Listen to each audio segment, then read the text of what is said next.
When a story is told from the perspective of a character, it's a first-person narrator.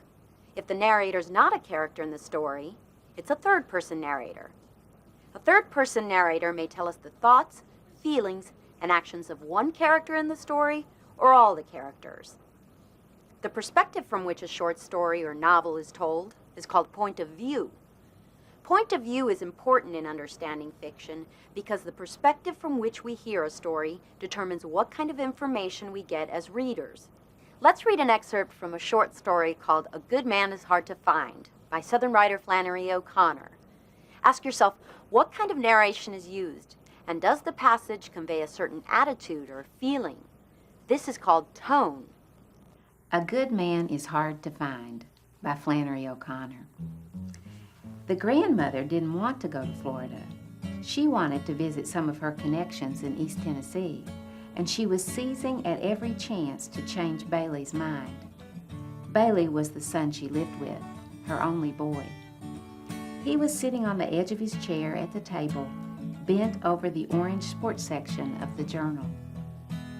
"Now look here, Bailey," she said. "See here, read this."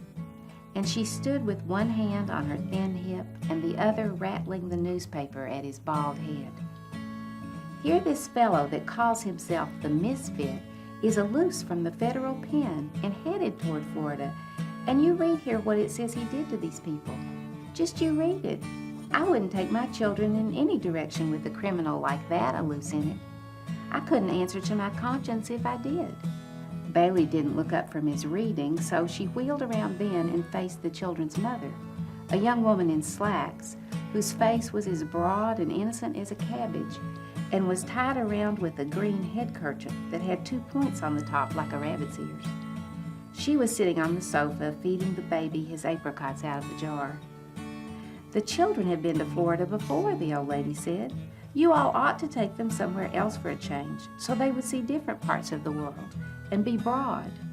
They never have been to East Tennessee." The children's mother didn't seem to hear her, but the 8-year-old boy, John Wesley, a stocky child with glasses, said, "If you don't want to go to Florida, why don't you stay at home?" He and the little girl, June Starr, were reading the funny papers on the floor. "She wouldn't stay at home to be queen for a day," June Starr said without raising her yellow head.